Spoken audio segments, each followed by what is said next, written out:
Mesdames et messieurs qui suivez cette diffusion, les images que nous voyons à l'instant proviennent directement des zones du nord d'Israël, récemment frappées par des bombardements. Les premières informations font état d'environ 50 personnes blessées après des tirs de missiles visant cette région. À l'écran, on aperçoit des ambulances roulant à toute vitesse vers les endroits où des victimes ont été signalées. Signe que les secours sont pleinement mobilisés face à une situation d'urgence encore en évolution. Au départ, une source médicale israélienne indiquait qu'environ 30 blessés avaient été pris en charge à la suite de ces frappes. Mais au fil des minutes, d'autres sources sanitaires ont évoqué un bilan plus lourd, précisant que le nombre de personnes touchées atteignait désormais 50.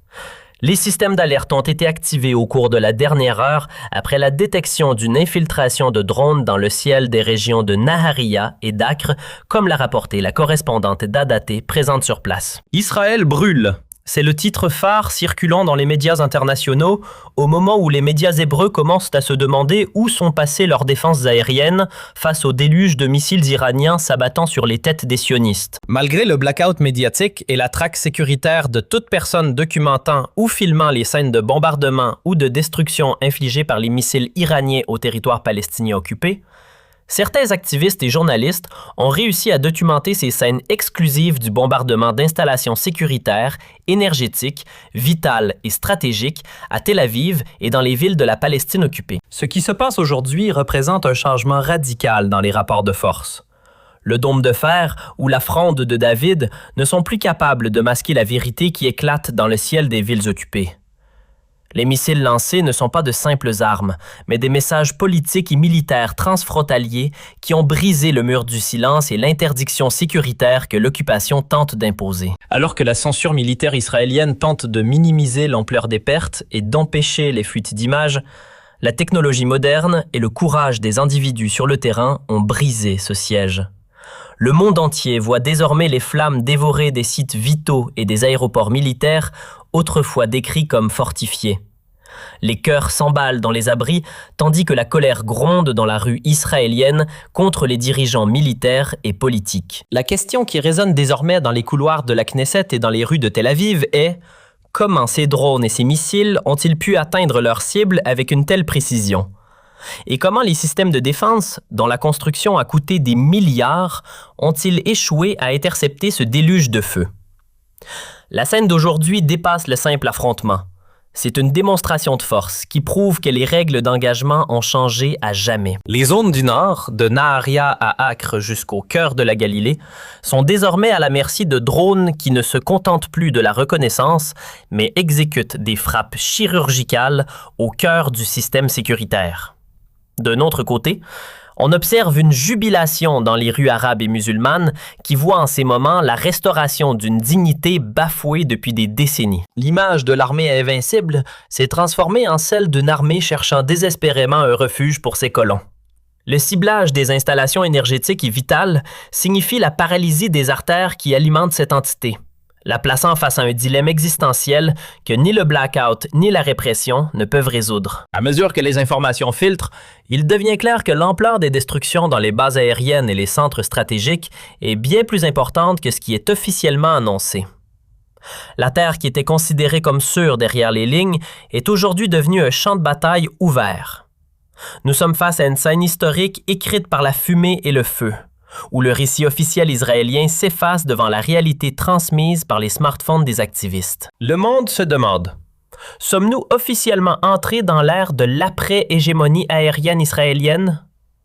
La poussière des missiles iraniens a révélé de larges brèches dans le mur de la sécurité sioniste, transformant l'idée de sécurité absolue en un simple mirage qui s'est dissipé dès la première sirène d'alarme à Nahariya pour ne s'arrêter qu'au centre du pays. En guise de conclusion à ces événements qui marquent un tournant historique sans précédent dans la géopolitique du Moyen-Orient, il convient d'analyser la profondeur du traumatisme stratégique subi par l'entité sioniste face à cette pluie de feu venue d'Iran. Ce que nous avons observé à travers les images de Nahariya, d'Acre et de Tel Aviv n'est pas seulement une défaillance technique des systèmes de défense, mais l'effondrement d'un dogme sécuritaire bâti sur l'idée d'une supériorité technologique absolue et inattaquable. La scène des ambulances se précipitant vers les sites d'impact avec un bilan de blessés qui ne cesse de s'alourdir témoigne d'une vulnérabilité nouvelle qui s'installe durablement dans la psyché collective de l'occupation. L'image de l'abri est devenue la seule réalité tangible pour des millions de colons, tandis que le ciel, autrefois verrouillé par des milliards de dollars d'investissement dans la technologie radar, est devenu une passoire à travers laquelle s'engouffrent drones et missiles balistiques avec une précision chirurgicale. Le questionnement des médias hébreux sur l'absence de leur défense aérienne n'est que la partie émergée de l'iceberg. Au-delà de la technique, c'est la crédibilité de l'État en tant que protecteur qui est remise en cause. Lorsque les flammes s'élèvent des installations énergétiques et des centres de commandement, c'est tout le récit de la dissuasion qui s'évapore. Le blackout médiatique imposé par la censure militaire, bien que rigoureux, n'a pu résister à la force de l'image citoyenne. Chaque vidéo filmée clandestinement par un activiste ou un passant est devenue une munition dans une guerre de l'information que l'occupation est en train de perdre. Ces images montrent une réalité que les communiqués officiels tentent désespérément de masquer.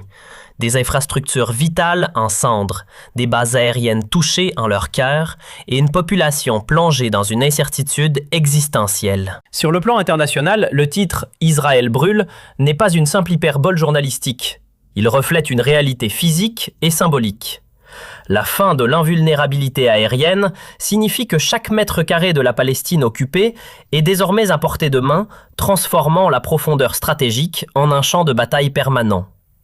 L'Iran, à travers les gardiens de la Révolution, a réussi à imposer une nouvelle équation.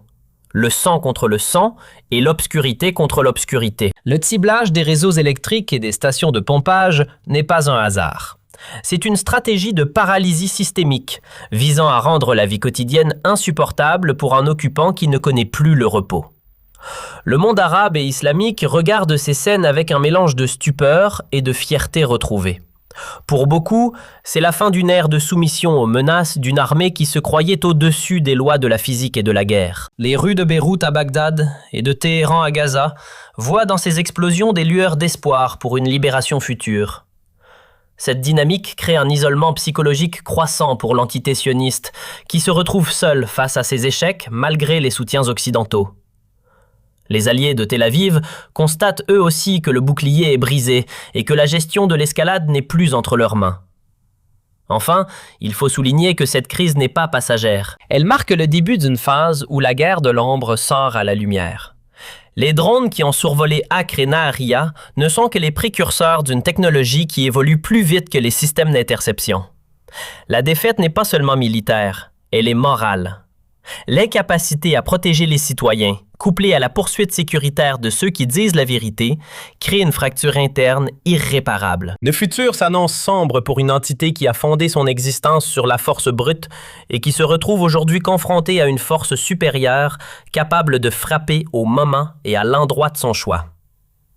Les flammes qui déchirent la nuit de Tel Aviv sont les feux d'une nouvelle histoire qui s'écrit. Une histoire où la résistance, sous toutes ses formes, a enfin trouvé les moyens de ses ambitions, laissant l'occupant dans une spirale de peur et de recherche désespérée d'une sécurité disparue. En conclusion de cette analyse exhaustive de la situation volcanique qui prévaut actuellement au Moyen-Orient, il apparaît de manière indéniable que nous ne sommes plus face à une simple escarmouche frontalière ou à une guerre de position classique, mais bien au crépuscule d'un ordre régional et à l'aube d'une redistribution totale des cartes de puissance sous l'égide d'un affrontement direct entre l'Iran et ce que nous avons nommé l'Alliance Epstein. Cette phase nouvelle, marquée par l'effondrement systématique des 3 premiers scénarios de Washington, allant de la tentative de décapitation du régime à l'insurrection orchestrée par des forces internes ou des interventions de forces spéciales, laisse le monde entier dans une expectative angoissante. L'échec de ces stratégies d'ingérence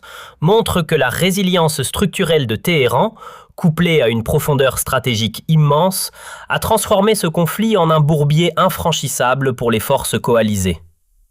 La menace qui pèse aujourd'hui sur les Émirats arabes unis n'est pas seulement symbolique, elle représente le point de rupture où l'économie mondialisée rencontre la réalité brutale de la guerre balistique. Le transfert de la confrontation des bases militaires désertes vers les cœurs financiers de Dubaï et d'Abu Dhabi signifie que le modèle de prospérité basé sur la sécurité garantie par l'Occident est en train de s'évaporer. Le fait que l'Iran demande désormais aux populations civiles de s'éloigner d'un rayon d'1 kilomètre des institutions financières américaines et des sièges des géants de la technologie comme Microsoft ou Nvidia prouve que nous sommes passés à une doctrine de destruction des actifs vitaux.